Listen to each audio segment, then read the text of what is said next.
Hello প্রিয় দর্শকেরা, আপনাদের সবাইকে আমার ইউটিউব চ্যানেলে স্বাগত। আজ আমি আপনাদের সঙ্গে সকল দেবদেবীর বীজ মন্ত্র শেয়ার করব। আপনারা অবশ্যই ভিডিওটি শেষ পর্যন্ত দেখবেন। চলুন তাহলে মূল বিষয়ে প্রবেশ করা যাক। প্রথমেই আমি বলবো আদি বীজ মন্ত্র। আদি বীজ মন্ত্রটি হচ্ছে ওম। এই বীজ মন্ত্র যদি কেউ নিত্য সকালবেলা জপ করে তাহলে সে যে কোনো জটিল রোগ থেকে মুক্তি পায়। এছাড়াও ওম মন্ত্র হলো অজ্ঞানতা নাশক, অমঙ্গল থেকে রক্ষাকর্তা ও সকল মনস্কামনা পূরণকারী মন্ত্র। 2. ভগবান গণেশের বীজ মন্ত্র। ভগবান গণেশের বীজ মন্ত্রটি হচ্ছে গম। গ অর্থাৎ গণেশ এবং অনেশ্বর অর্থাৎ দুঃখ হরণকারী।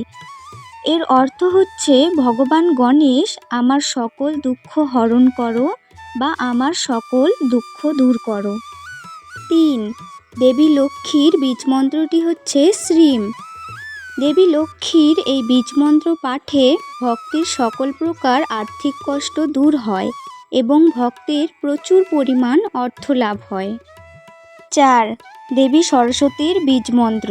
দেবী সরস্বতীর বীজ মন্ত্রটি হচ্ছে ঐম। যারা ছাত্রছাত্রী রয়েছে তারা যদি মা সরস্বতীর বীজ মন্ত্র পাঠ করে তাহলে পরীক্ষায় তারা খুব ভালো ফল করতে পারে। আর যারা চাকরির পরীক্ষার জন্য প্রস্তুতি নিচ্ছে তারাও যদি এই মন্ত্র পাঠ করে তাহলে তারাও ভালো ফল করবে। 5. মা কালীর বীজ মন্ত্র। মা কালীর বীজ মন্ত্রটি হচ্ছে ক্রিং। মা কালীর এই বীজ মন্ত্র পাঠ করলে সকল দুঃখ কষ্ট দূর হয়ে জীবনে আসে সুখ ও আত্মবিশ্বাস। 6. ভগবান শিবের বীজ মন্ত্র। ভগবান শিবের বীজ মন্ত্রটি হচ্ছে হ্রিং। ভগবান শিবের এই বীজ মন্ত্র পাঠ করলে সকল ভয় দূর হয়, রোগ ব্যাধি দূর হয়, সর্বোপরি মোক্ষ লাভ হয় বা মুক্তি লাভ হয়। 7. দেবী দুর্গার বীজ মন্ত্র। দেবী দুর্গার বীজ মন্ত্রটি হচ্ছে দুম।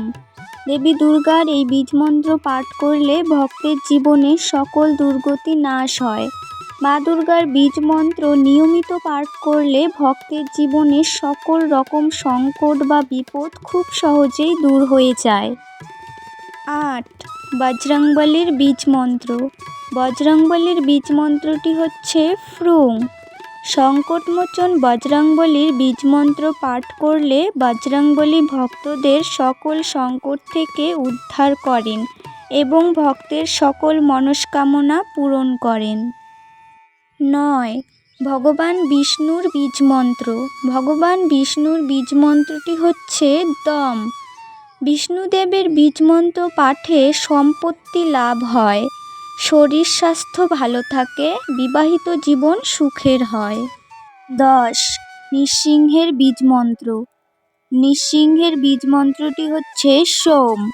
নৃসিংহের এই বীজ মন্ত্র পাঠে সকল ভয়ভীতি দূর হয় এবং শত্রুর ওপর বিজয় প্রাপ্তি হয়। 11.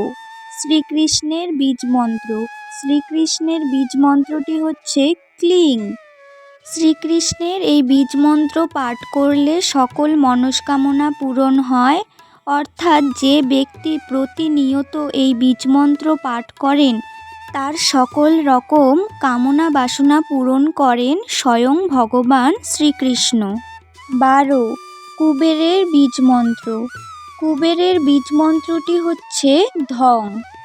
কুবেরের এই বীজ মন্ত্র পাঠে সাধকের অপার ধনসম্পত্তির প্রাপ্তি হয়। আজকের ভিডিও এখানেই শেষ করছি। আশা করছি আপনাদের সবার ভিডিওটি ভালো লেগেছে। ভিডিওটি ভালো লাগলে ভিডিওটিতে একটি লাইক দিয়ে দেবেন এবং কমেন্টে হর হর মহাদেব লিখতে ভুলবেন না এবং পাশাপাশি চ্যানেলটিও সাবস্ক্রাইব করে দিবেন যাতে করে নতুন কোনো ভিডিও আপলোড করলে সবার প্রথমে আপনাদের কাছে পৌঁছে যায়। ভগবানের কৃপায় আপনারা সবাই ভালো থাকবেন, সুস্থ থাকবেন। ধন্যবাদ।